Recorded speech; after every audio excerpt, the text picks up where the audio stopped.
Hello and welcome to the C-Suite Business Show, where we talk about some of the most exciting developments in new business generation, from our own consultancy experience to the latest strategies and technologies available to you, the C-Suite business community. And I'm your host, Nigel May. Well, welcome to this podcast, and I thought it would be a more sensible way of presenting this rather than just a written article on a website. And by the way, that is available, and there is a download as well that you can read at your leisure on a tablet or however you want to consume your content. But the point of this is to look at the main title and understand that there are very few people who can actually impact the way a business can move forward, especially if part of the environment or some of the players are doing something that doesn't work. And so, in my opinion, what's required is a wholesale change to do with sales and marketing. But it's a big ask. It's a big deal. And I wouldn't be talking about it or doing a podcast on it if I didn't think it was viable or a logical way forward. So, but I mean, as CFO, I know you're inundated with requests for budget. I mean, especially from marketing. And as the person who controls the finances, you're expected to make a value judgment on the expenditure, whilst, I suppose, assessing or being able to assess the pros and cons of the budget request you've just been given. So like I said, I've written and done this expressly for CFOs, for it to be treated almost like a one-stop shop, one location, so to speak, to get a handle on these marketing requests, even if they are stomping their feet and demanding, but I want more. I mean, the trouble is, very few marketing personnel can prove an ROI, and they probably never did in the past either. But there is a significant change happening, if you haven't already noticed. Businesses are starting to increase the salaries for senior marketing people. The most recent I've seen, which is quite surprising, was one business looking to pay 350 grand as a one-off payment, followed by 250 to 350 grand a year. It's like nearly £750,000 a year for someone in marketing. I mean, what's going on? Others are more frequently tipping 250 grand a year. I mean, that's not to mention the headhunting costs or the recruitment costs. But the common desire is for someone who's got a couple of years, decades experience under their belt, who can move the needle for the proposing business. But there's a big problem. It's the 2-decade experienced professionals who have caused the problem in the first place. And that's why I produced this article, this for CFOs, as an explanation as to why businesses are finding sales and growth so difficult, with much of it falling at the feet of technology and the rest as a result of lazy B2B marketers who in the past have believed they could just rely on salespeople to pick up the slack. So you heard it all before. I mean, the marketers, they want money for the MarTech stack. Without it, the business is going to suffer. Or whether it's the MarTech stack or the tech stack, the reality is B2B marketers are behaving as if they're selling to consumers. And they've failed over the past 10 to 15 years to deliver an educational process to prospects to help them buy.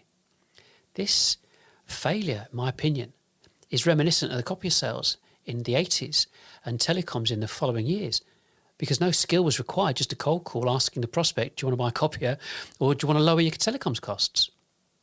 I mean, sales and marketing is broken because everyone focuses on one-to-one selling and not one-to-many. And the inherited strategies don't work, and it's time for change. End of story. But it's not just me. There's a guy, I mean, not just me advocating this. Brent Adamson, who his title is Distinguished Vice President and B2B Expert at Gartner. He reckons that too. And there's a link in the website to his article about traditional B2B sales and marketing becoming obsolete. But not many people know this, but you can stop cold calling, ditch marketing automation, and still reach your total addressable market quicker more frequently and at a fraction of the costs, and with greater accuracy and engagement and profitability than you could ever do before. So it's not about technology or costs. In fact, it's about spending less money, believe it or not. So what's required is actually a wholesale restructure of sales and marketing to help organisations start generating consistent new business. And once it's set up, it can run on autopilot for like 12 to 18 months. So there's no more unnecessary ongoing costs. But the question is, who's going to start the conversation? I mean, this explanation, this podcast, this is I suppose, an explanation of what's gone wrong. And my experience over the past 30 odd years as a consultative illustration as to what can be done to put it right. I mean, okay, so it takes 20, 30 minutes. But after you've listened to this, you'll be equipped to deal with any pleadings or desirous requests from marketing people and provide some, I think, some much needed insight and informative explanations at your next SMT or board meeting.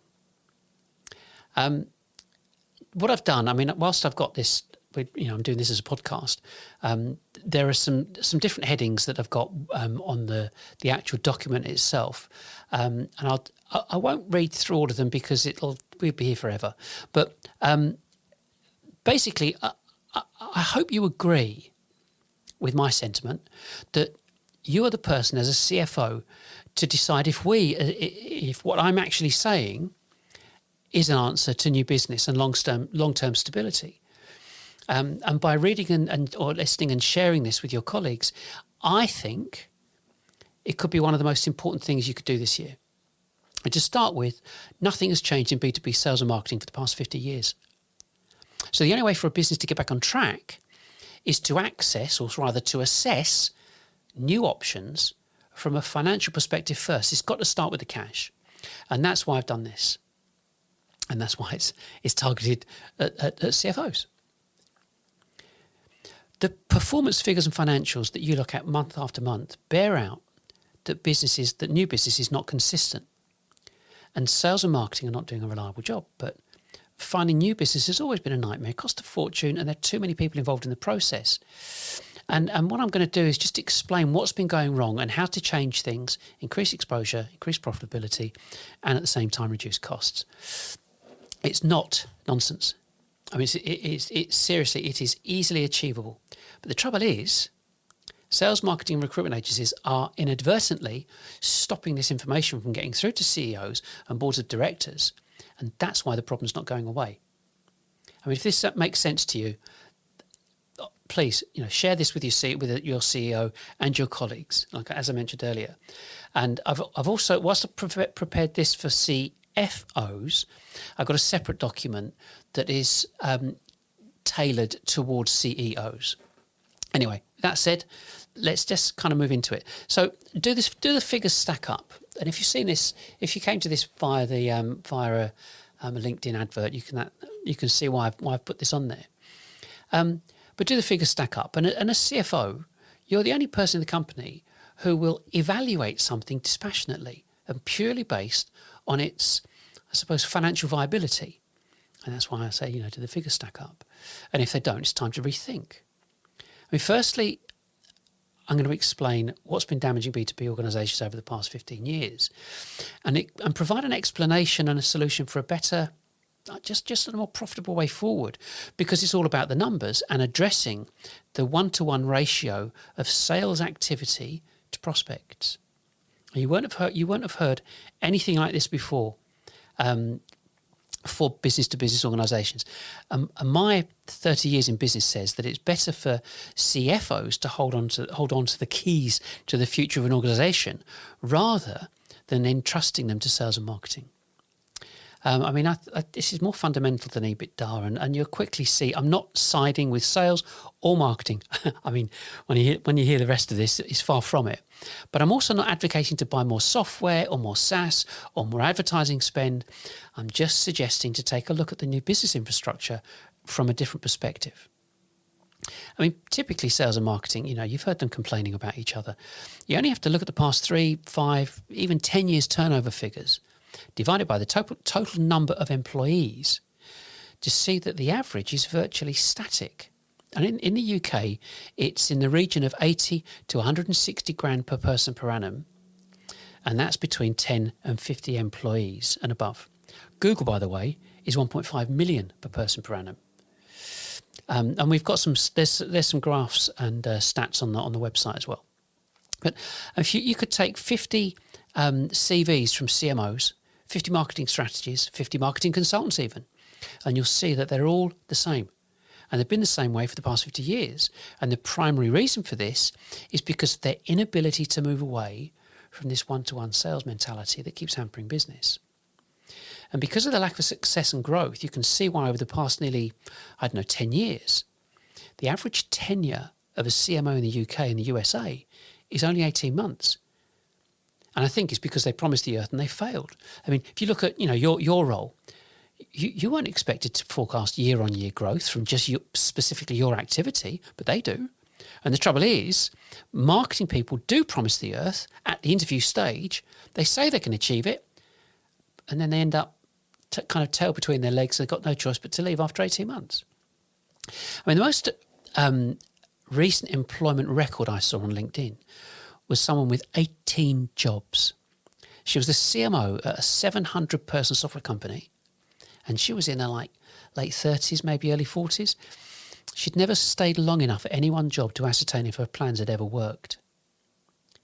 And some people say, the more jobs they've had, the more experience they've got. Oh, get them on board. No, I know you can sell for and against anything.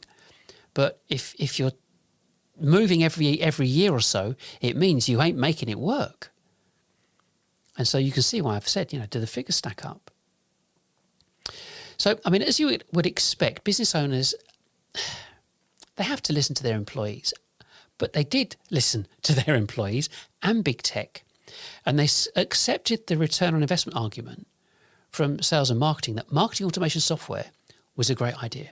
And it would increase the flow of inbound leads. It was supposed to monitor and provide analytics and therefore help manage and target the performance of marketing, which I guess prior to automation was simply an administrative role. And it still is, in my opinion. But as working environments changed, staff began to demand ball pits and table football and free beer on tap on Fridays. But when the marketing processes began failing, the only option was to find someone new who could make it all work, just as the CMO had been promised in the first place. And to attract this new person, the ball pits and free beer was a must. But the reason marketing automation doesn't work in B2B settings, and I'll stress that in B2B settings, is because they're selling products and services intended to increase profitability. Well, that makes sense, yeah? But as I said, marketing and big tech convinced CEOs to buy into it, but the evidence that they were delivering was based upon the success of B2C campaigns, selling, trainers and jeans and cars, all of which the individual buyer can say, this looks good on me. But your typical B2B customer could never say about SaaS or technology or services or anything else like that to be, this SaaS looks good on me. So within the sales process, marketing automation simply replaced that physical activity of cold calling. I know because I've done it, which was basically obtaining a compliment slip, knock on a door, obtain a compliment slip with the intention of making a telephone cold call to the prospective customer to gauge any interest. So marketing automation, used by the vendor, attempts to force the prospect into a transaction before defining what it is they're actually offering. So asking up front for an email address and telephone number and everything else makes people shy away.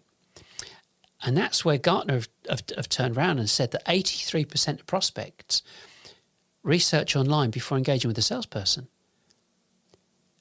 So, and if they give their information and get the download, they end up unsubscribing straight away. So to kind of further, support this narrative, call it a narrative, Forrester, who you've probably heard of, did a report a few years ago and said that less than 1% of B2B prospects who supposedly traverse that so-called funnel or purchasing funnel actually become revenue-generating customers. So the additional damage automation does is that it hides all of the content a company produces from all of the search engines. So if it's a PDF, you can't ascertain if the content's any good or not, even if it's being read. And this is the same with the web page. No one, not even Google, can see it if an email form needs to be completed before accessing it. I mean, but we all kind of know that Google are the preeminent measure of engaging content. So if your content was to achieve a high ranking on their search engines, like even getting to page 1, then it's just simply the equivalent of getting a gold star, as it means it's well structured.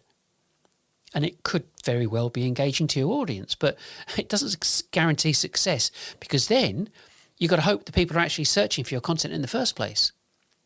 So to actually get noticed, you have to factor in the potential staggering costs of Google pay-per-click, which is supposed to bypass all the organic search process and present your banner ad on page 1, as long as you've bid more than your competitors, to your prospective customers. And then the final hurdle is that your whole marketing engagement team need to have first created a good enough banner, maybe 1, 2 or 3 banners to do an ABC split test, to test the copywriting, that links them to a landing page.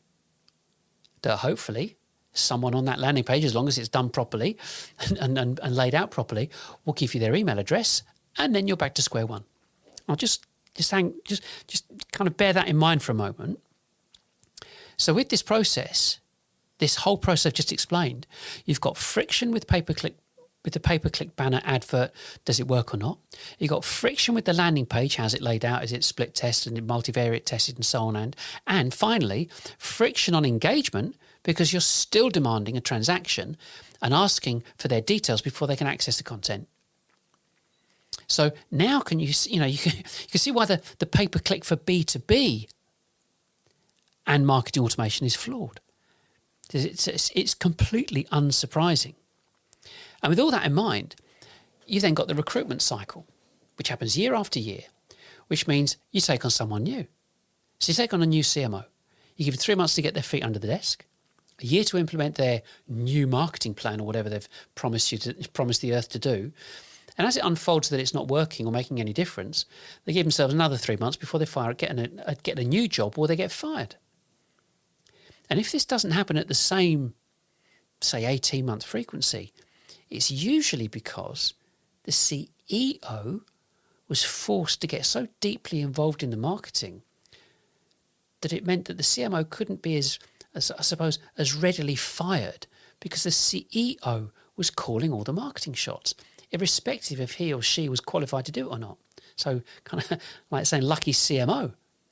But also you won't see the attributes that I've been talking about and so on in a typical marketing-related CV, because the recruitment agencies, they're not business consultants. They're filtered out because the recruitment companies are simply doing their job and delivering to you what you asked for, which is, I guess, to an extent, just a better one than the one before. And don't forget, I mean, think about it, the 18-month churn is great for business. So why change anything? I mean, you just wouldn't. Nobody would. So that's why I say it's a completely biased cycle. And it makes me wonder, people go for a new job, you go, so what are you looking for? They can't say that they're looking for a new challenge because they keep doing the same thing over and over again. And it's a bit like, I think it's a bit of a misnomer, but the definition of insanity is doing the same thing over and over and expecting a different result. So what exists now is an environment where salespeople have been conditioned into waiting for leads. They rarely engage in telesales because that's the domain of the BDRs and SDRs. So the marketers and salespeople who have rarely ever run a business, they're certainly not able to offer any kind of entrepreneurial ideas or advice to improve their business units, because the general consensus is that's what the SMT does, that's what the CEO does. They're responsible for those decisions. So naturally, their expectation is for them is to keep their heads down, just get on with it, with what they're given. You know, sales and marketing quite happy to leave things as they are because they're getting paid to do it. And if the SMT comes up with a new idea, fine, they'll execute it, but it's not their necks on the line. I mean, the failure, I mean, you've got to look at, I mean, I'll read some of these off, but there's a long list on there.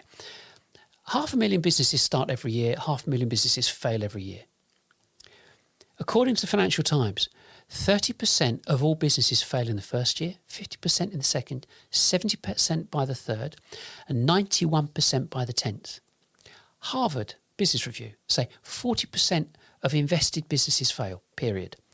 80% of invested businesses fail to achieve their own targets, and 95% of invested businesses fail to achieve a return on investment for their investors.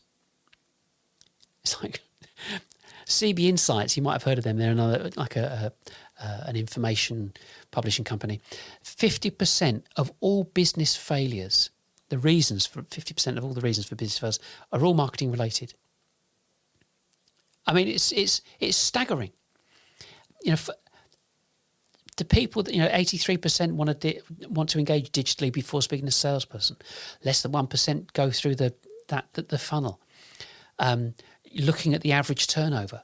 I mean, to date, no one seems to know what to do about this constant dilemma, because everybody's doing the same thing. I mean, fortunately, we've got an idea and a plan about this, but there's no point launching into the plan unless you've got the background and understanding what's going on.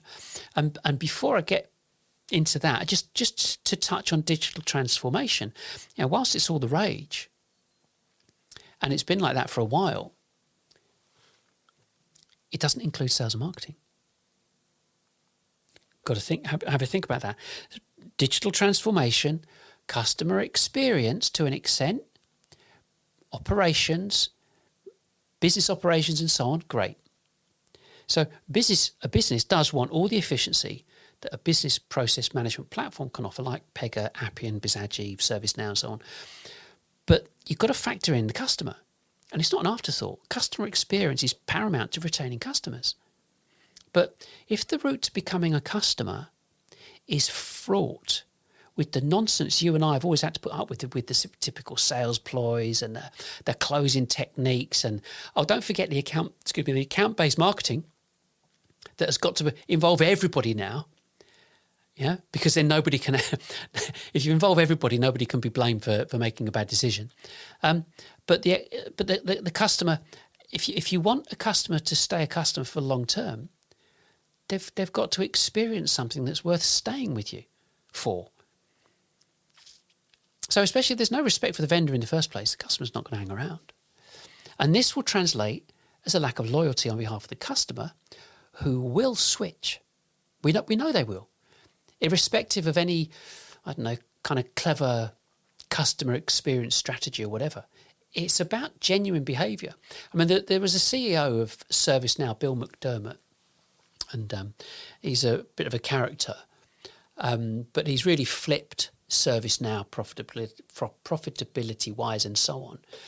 And he did this article in ERP Today magazine. It says, digital transformation is the practice of radically disrupting an existing problem or challenge through an entirely different lens. When the world turns on a dime, businesses need to be equipped to execute a new plan in record time. We used to talk about just in time, now we're talking about just in case. You've got to go from linear thinking to exponential thinking. It's reported that 75% of Fortune 500 companies that are on the list today will not be on that list in 2027. Therefore, we have to think of new exponential ways to solve old problems. There's two left. Digital transformation takes the concept of exponential thinking by radically disrupting convention with a completely fresh approach. Better is not good enough to solve the problems of the 21st century. And finally, it says IT architecture is now the business architecture. And the business model will be built upon the IT's ability to digitally connect with your customer. So the lack of digital sales and marketing transformation is astounding. Everyone wants to be the hero responsible for the widget getting from A to B, but there's crickets or tumbleweed when it comes to sales and marketing. So we've now come kind of full circle back to the ball pits and free beers and marketing automation, martech stacks, without, and this is what they don't do, without considering that cameras, mics and lights are digital products too. And they are a necessary components for marketing, But the problem is most marketers have absolutely no experience with these types of digital creation tools, so they dismiss them as unnecessary, too expensive, or too complicated, or, oh, it's not my job. So the bottom line is there's only one way to break free. I say there's only one way to break free from the perpetual low performance that comes out of the result of one-to-one ratios. And that's to adopt a one-to-many mentality and a corresponding strategy. And it starts with understanding how to reach your total addressable market on a regular basis.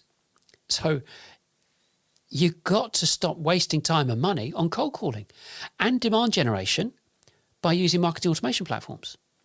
So it's about communicating with the market and knowing those numbers from the outset. And the numbers are that it's commonly known that only 1% of your total addressable market are looking for your type of product each week. And you have to maneuver your business to consistently communicate with them at a relaxed and unobtrusive frequency. So your business, whatever you do, needs to have the ability to connect with and engage with as many prospects as possible, and obviously as cost effectively as possible, whether they're in one country or lots of different countries. Every potential prospect needs to be assured they can get every single thing they want from you 24/7, 365, all online, and if they do need to speak to someone, then a highly trained sales professional will be on hand, on chat, on Zoom, on the phone, or whichever platform the customer is on in order to get an answer. So, I mean, if you're looking at the sizes of businesses, up to 50 employees, there's 5.7 million of them in the UK. But when you get to 250 employees or more, it's 212,000. Up to 500 employees, 36,000. 500 employees and above, 8,000. So this type of approach could never be achieved using anything like telesales, BDRs, SDRs, or any other one-to-one ratio of employed infrastructure. You couldn't do it. Because of those numbers, you could then got to consider how many businesses 1% equates to the types of businesses you're looking for, or your company's looking for. So then there's a process of educating prospects. The only way I can put this is with like genuine, helpful and meaningful content. I mean, this is kind of the essence of a digital selling strategy, but it's the ability to engage with prospects and for them to self-serve. So they've got to, they're the ones that want to do have an idea about something. They're the ones that want to go and research. That's why Gartner say 83% research. But you want them to be able to do that all the way through to placing an order. And with everything being on demand, there's no need for human contact. And I'm not talking AI. Forget that. I mean, I think AI should stand for artificial interest, artificial income, or artificial intent, especially when it comes to B2B marketing. So this approach isn't uncommon, though. And if you look at the success of B2C, you'll see what I mean. But you're not selling trainers or jeans or high-energy drinks. And we're not talking about involving like YouTube or TikTok influencers. But say, for example, you're selling a high-value complex products or services. Your prospects expect you to have a high level of information and content available upon which they can evaluate you and place you on their own respect scale before they'll even entertain buying from you. And if it's done properly, the transition to digital selling might entail the redeployment of certain staff. But when the shift occurs in the finances of the business, at the end of the day, there's going to be less telesales people around. There's less people around, less costs. I mean, if you've got less telesales people to find prospects, less people are required to close the deals, less people are required to manage it, less commission to pay out because it's all being derived from self-service. It starts to become the kind of financial mechanism that everybody's been dreaming about. On top of that, because of producing this self-service content, the digital assets required keep increasing month on month because they're not being hidden by an email form. To support this marketing automation platform, Thereby, you increase visibility via the search engines with just drastically reduced expenditure and significantly increases overall the effectiveness of all your marketing. So at the end of the day, the gearing ratio from selling changes from 1 to 1 to 1 to many, which means there's no limit to the number of businesses who could investigate your products and learn how to implement them. So reaching your total addressable market and communicating with them every week can actually be achieved by one person properly trained, which would make the whole telesales operation redundant.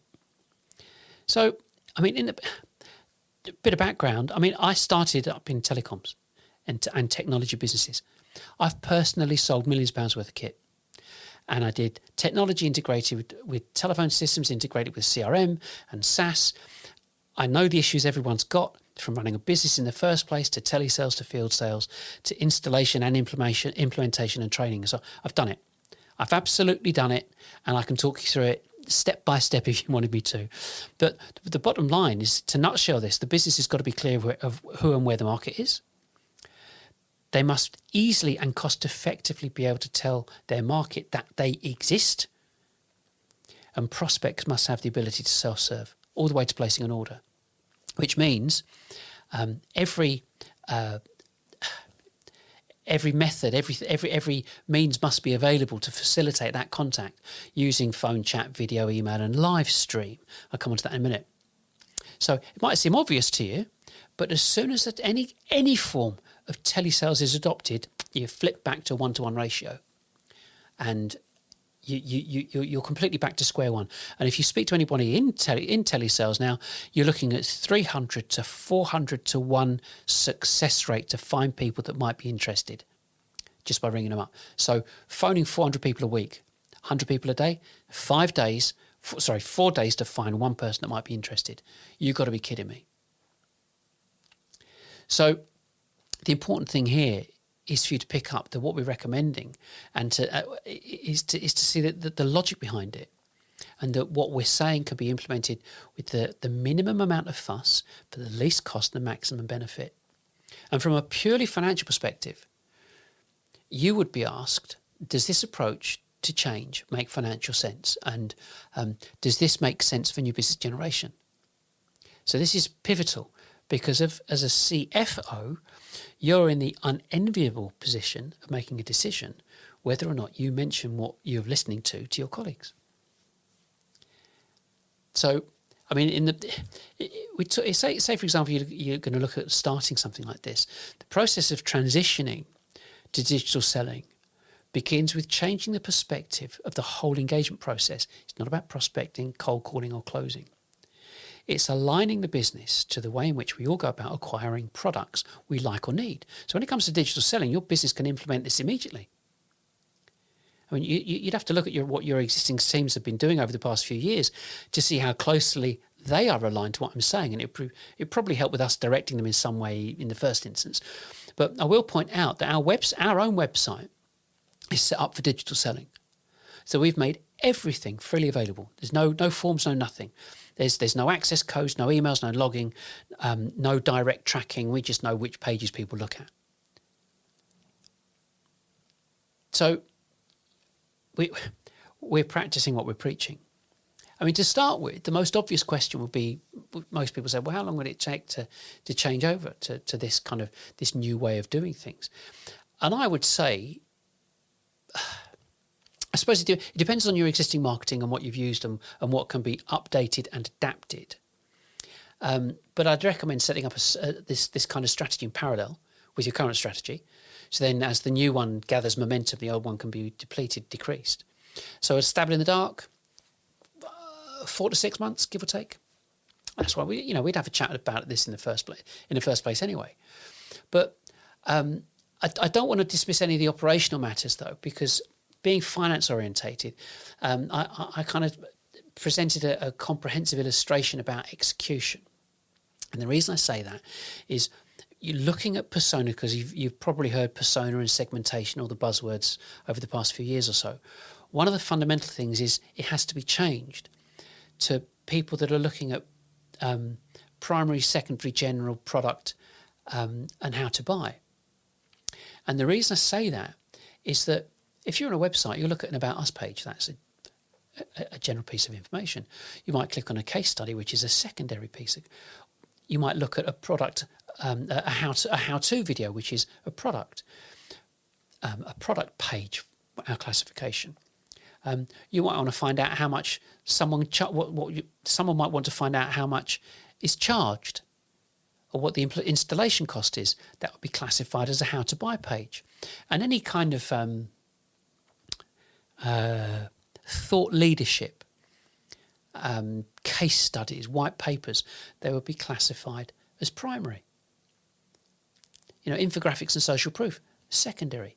So there's a way that when we all look at information, or look at information on a website, we bounce all over the place. So where's the funnel? You can't lead score because someone's bouncing all over the place. And that's why I say, we've got this on the home page of our website, the funnel doesn't exist. It never did. It only suited the marketing automation platforms to say that you're supposed to move down this linear path, and it doesn't exist. So at the end of the day, the point is about producing multiple types of content that can be provided, because no one can second guess or make a decision what type of content people want to look at. I don't know what, you're listening to this or you're reading this. I don't know if you prefer video or whether you prefer podcast or whether you prefer live stream. I have no idea. So as a provider, supplier, consultant, I have no choice but to provide all of them. And that in turn means nor do you. If you look at your website and you've got a corporate video, so what? No one's interested in corporate videos.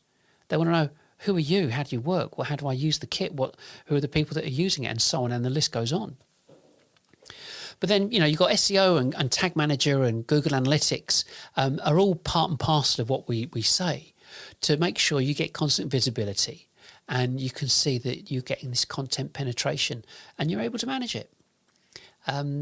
It can be difficult to visualize, especially when you've got lots of content. And that's why there's a section on the online page, but we've got specific sections on our website that say, that explain how to do streaming and copywriting, photography, podcasts, video, adverts, SEO and analytics.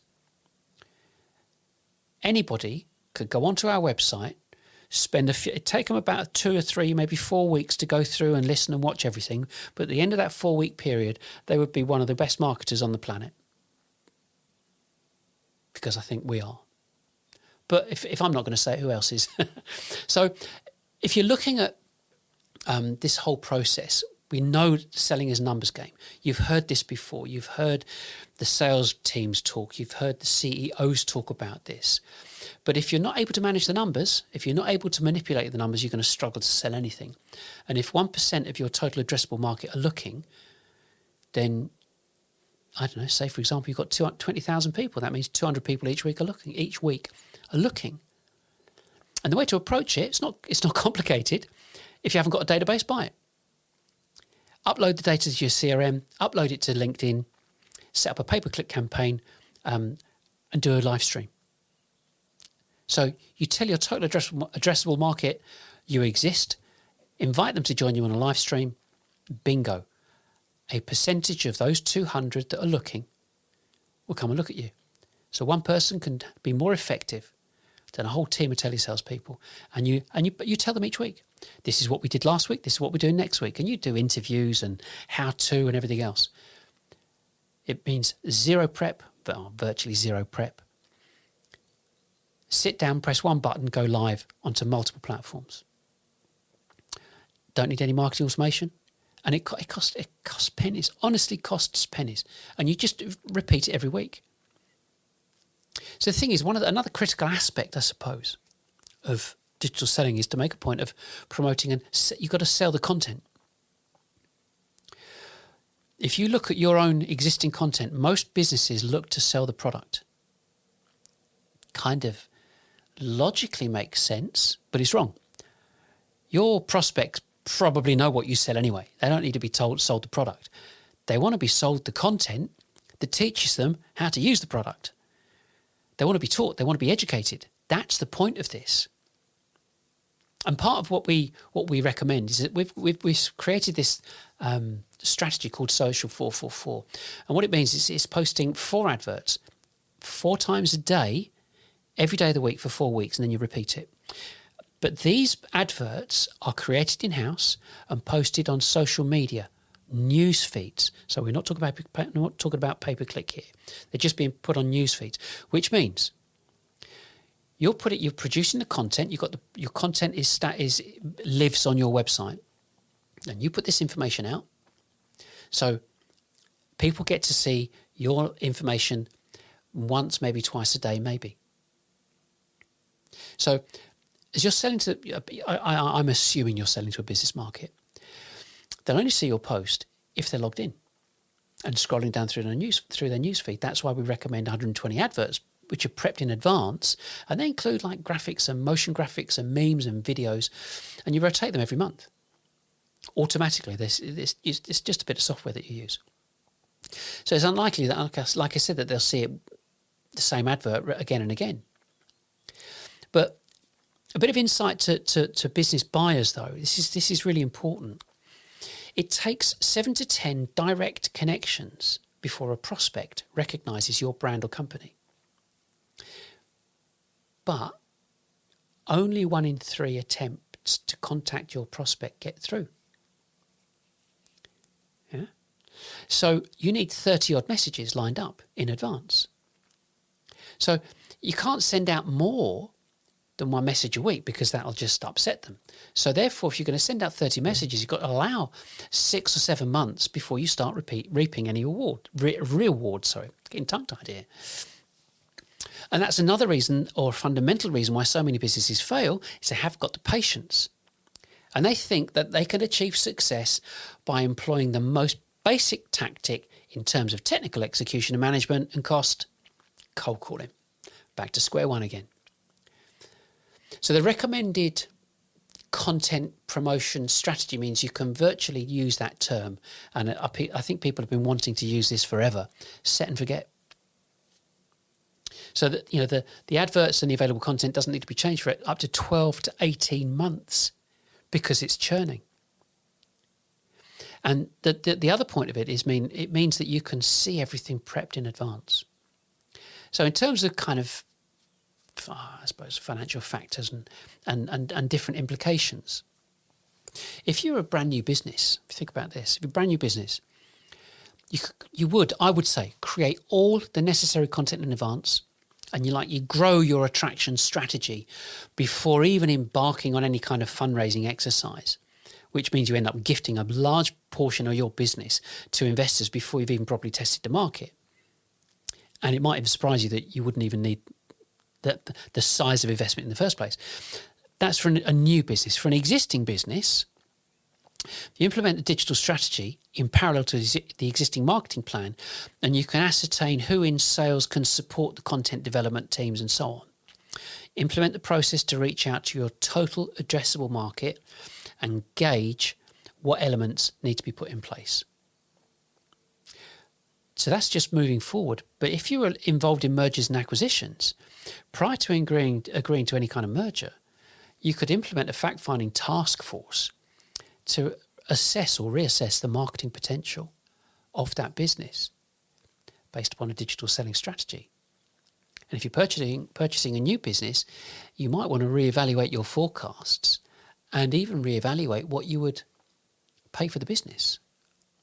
So there are a variety of different reasons to do this, but the fundamental is it's going to cost an absolute fraction of every single figure that has appeared on your budgeting P&L and P&Ls, your forecasted budget projections.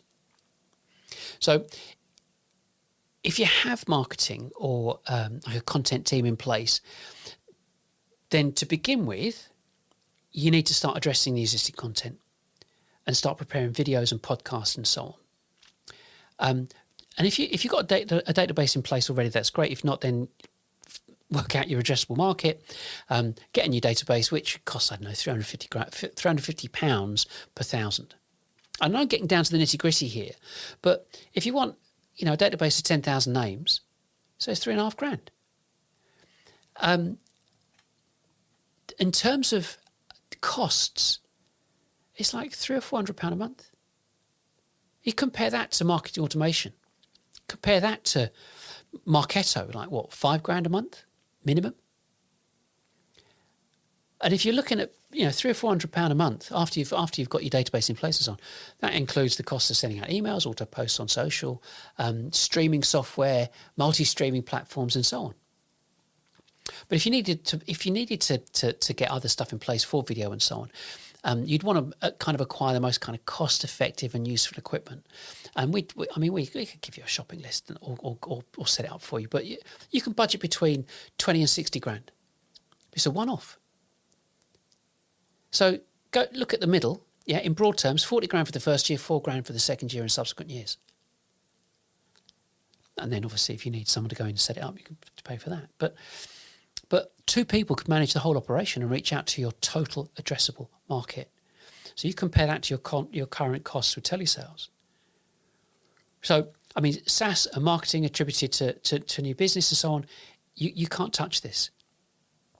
There's the other aspect too, and that's about using all that equipment to record and create all the other digital content you require, like the how-to videos and video to record video podcast, which is, the fact that I think Spotify has just paid out something like $500 million invested in podcasts, and YouTube are saying that they want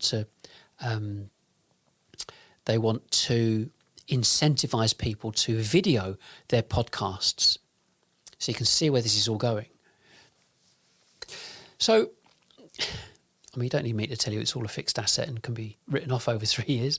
But considering the existing costs and the work effort that goes into cold calling by BDRs, coupled with that their staggeringly low success rates, nothing can compare to the strategy that this delivers. Even if it cost 100 grand as a one-off cost, it's cheaper and more profitable than anything you're probably doing at the moment. But the important factor here is that we are demonstrating that we've prepared absolutely everything in advance and broken everything down to its component part to help provide like a comprehensive and robust cost illustration with supporting, I suppose, explanatory information.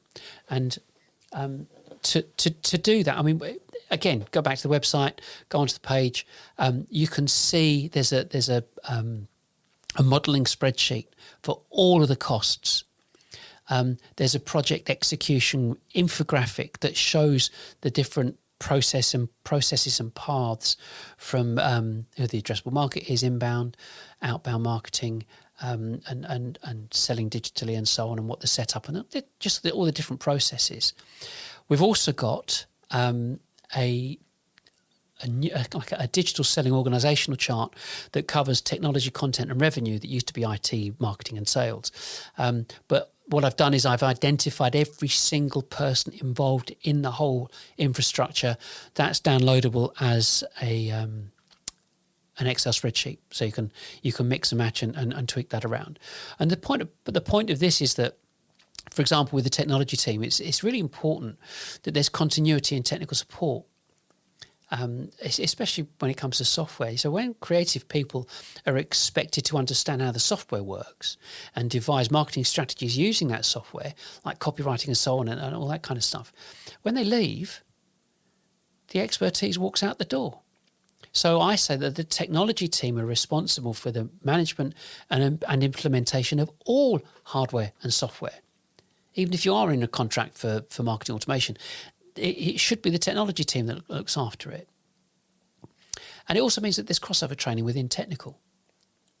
So someone that's looking after the email service provider or marketing automation or analytics or data visualization and so on, it can be looked after by a group of people. So if someone leaves, you're not left in the lurch. And I've got different ideas about how this can be implemented in terms of sales. Personally, I think a company can have a very, very tiny sales team because the work is being done and being hived off and has become functional online because it's all self-service. And you're producing this content to help and teach and train and do whatever's needed, all online, all on demand. They're only speaking to sales when they need to buy something. So in a transitional period, if your sales team have been used to, that they get a lead here and there or whatever, and they have to go and find business themselves or do whatever they do, let them carry on. And then there's a decision. You can offer an alternative, which is to become part of the new business team. You have the A team, which is the old team, and the new business team who work hand in glove with people in marketing, in content. And on that subject regarding content, before it was called the marketing department or marketing, call it content. Get rid of the CMO, replace them, the title, not necessarily them, but replace them with an editor-in-chief because you're producing content. It needs to be edited. But you'll see all of this from the org chart. So the point is that because you're producing content, you may need more people to begin with, but gradually, through natural waste and people leaving, you can be left with a significant amount of content that sells the business and the products, and a smaller number of people that are there because you're able to market to many, to communicate to many, and sell to many with the minimum amount of fuss. So, going back somewhat, I say a while, probably 2018 really, I believed that businesses needed to create cinematic type high quality video like people were doing on YouTube. And so rather than just tell businesses, I think you should go and do this, I invested about, I suppose, close to about 50 grand on cameras, lighting, audio and all the gear, everything. And learned as much as I could over the past, I suppose up to now, about the past 4 years, which included editing and production and learning and watching as pretty much anything I could get my hands on.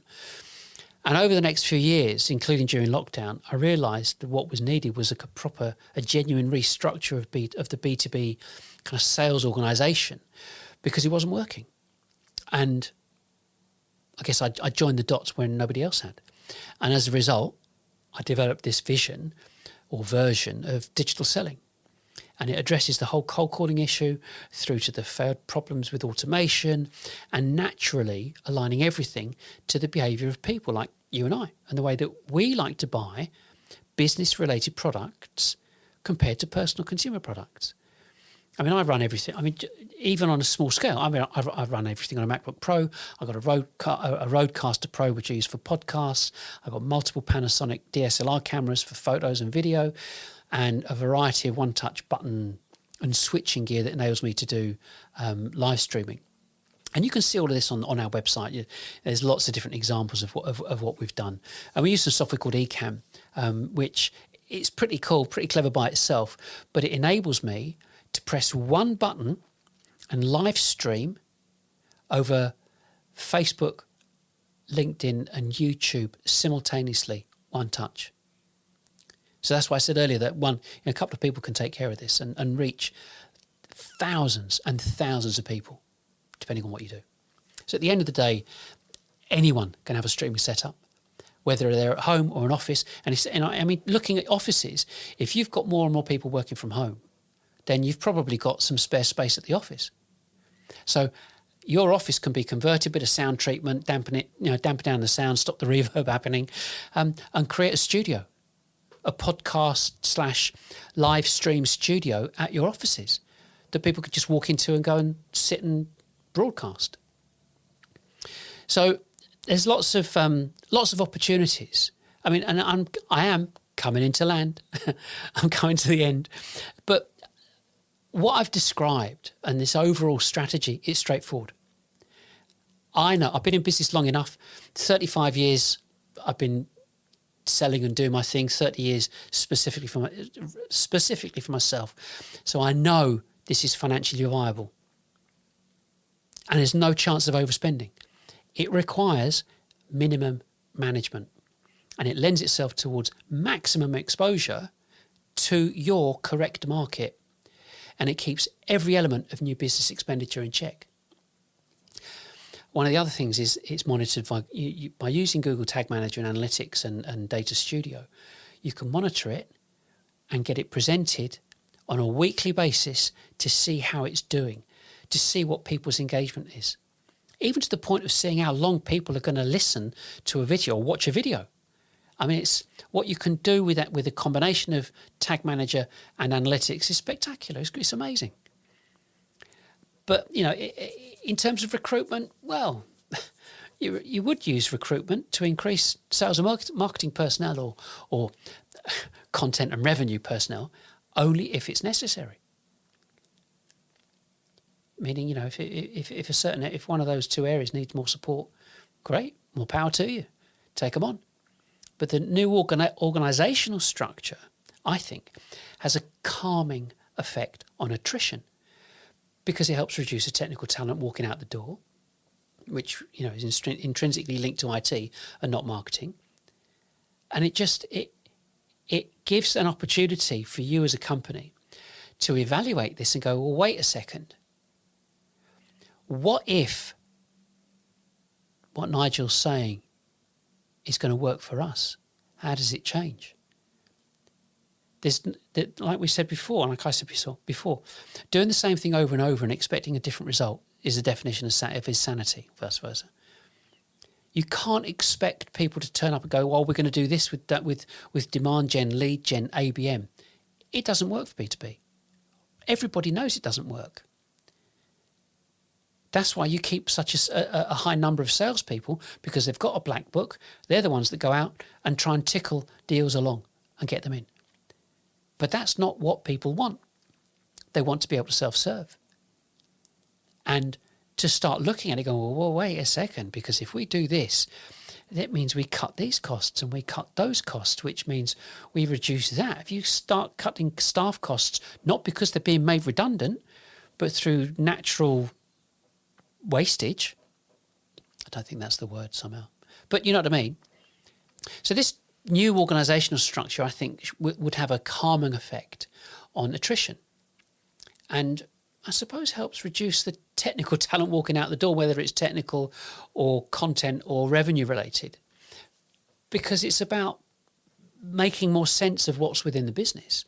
I mean, so I suppose to finish off completely, I hope you're impressed, surprised, relieved. I don't know. I'm not quite sure what would be the right description for it. But whatever it is, I hope once you've had a bit of time to think about this, that you'd be keen to share it with your colleagues and to give you and them an opportunity to explore a possible new strategy for the success of your business and the stability of your business.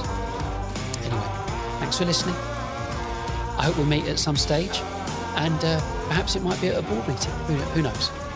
Bye for now.